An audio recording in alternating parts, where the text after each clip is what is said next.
By devoting just 6 minutes each weekday for 1 year, you can read through the entire New Testament using David's servant's daily devotional, HeavenWord Daily. Order your copy at heavenword.tv.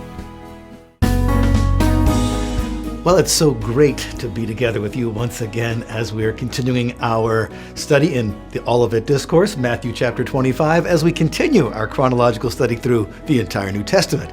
And we're going to begin in just a moment in verse number 13. This is going to be the beginning of the third parable of the Olivet Discourse. Remember, the first one was the parable of the unfaithful servant who thought his master would be a long time in coming, and he began to hang out with drunkards and beat his fellow slaves.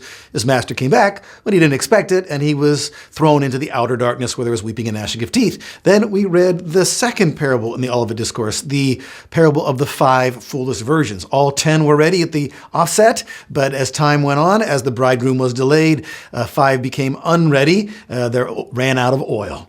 And in the end, they were not permitted entrance into the wedding feast. And in both of those parables, the message was, make sure you're ready. Let's read the final verse of that second parable in verse number 13 of Matthew chapter 25. We already read this, but this is by way of review and to set the context for what we're about to read.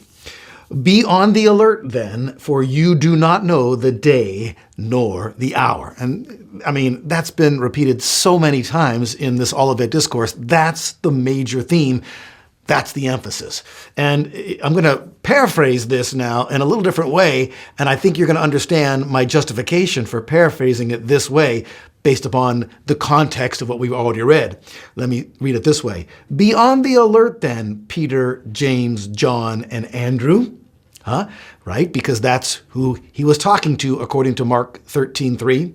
For you do not know the day nor the hour, even though you'll know when I'm right at the door because of all the signs that I've already given you, so you will be ready. Okay, you know why I'm saying that, because that's the message that we've read over and over again. So don't listen to anyone who takes this verse out of its context and says, you see, we have no clue when Christ is coming back. Now, may I submit to you before we begin reading this third parable, this parable of the talents, that if everybody, let me put it this way, if Peter, James, John, Andrew, who obviously were all ready at that time, they were Jesus' closest, most devoted followers, if they're being ready at that point in time, guaranteed that they had salvation in the bag, and there was no possible way they could ever forfeit salvation, that they were guaranteed that they were going to go to heaven, that once saved, always saved. Unconditional eternal security. I'm just listing the same thing in various forms. If that was true, if any of those things were true, then Jesus is an idiot. I'm just going to pause and let that sink in. There. Jesus was not an idiot.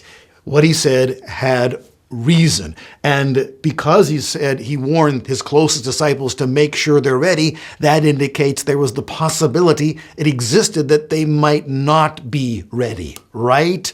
Right. And so all of those folks who are telling us that, oh, if you ever had it, you got it still. Doesn't matter how you live your life. Well, come on. Read this Olivet Discourse. I mean, if that was true for Peter, James, Andrew, and John, it certainly is true for me, and it certainly is true for you. You know, Paul wrote in 1 Corinthians chapter 6, don't be deceived about this.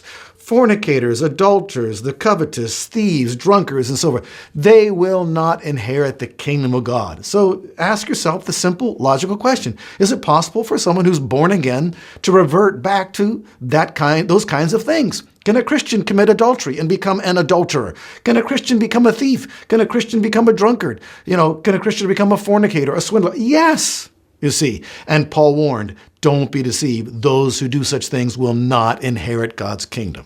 All right, so the whole idea of once saved, always saved is a bogus idea, and I'm just going to be bold to say it because it's the truth.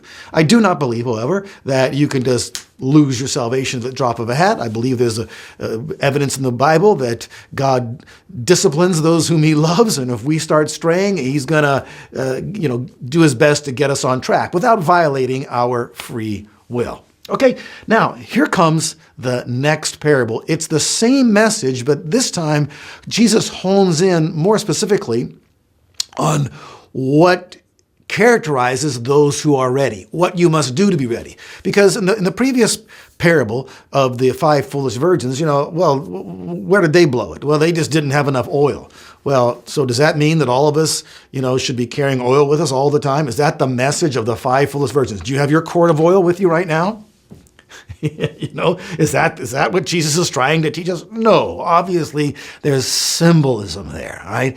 And there's symbolism in every parable. It's up to us using the brains that God has given us to try to fit the symbolism rightly with the rest of the Bible. So verse number 14, for it is just like a man about to go on a journey who called his own slaves and entrusted his possessions to them. To one he gave 5 talents, to another 2, and to another 1. Now listen to this phrase, because this is significant. There is spiritual significance behind this next phrase. Each according to his own ability. And he went on his journey. And so he decided what to entrust them, either 5, 2, or 1 talent, based upon what he knew they could handle. For the 1 talent guy, giving him 5 talents would have been too much. He couldn't have handled it. It would have overwhelmed him. And so the master wisely gave to each one according to his own ability. What does that show us? Whatever those talents represent, and we will talk about that, God doesn't give us all the same amount. So what do those talents represent? Because if God's not giving us all the same amount, but God is giving us all some, what are they? We better recognize it. And if you know this parable, if you've ever read it before, you know that it's not a happy ending for the 1 talent guy.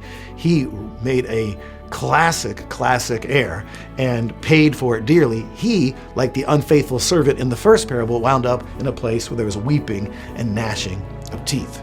Well, out of time to talk about what those talents represent specifically, but we will talk about it next time. So I'll see you next time.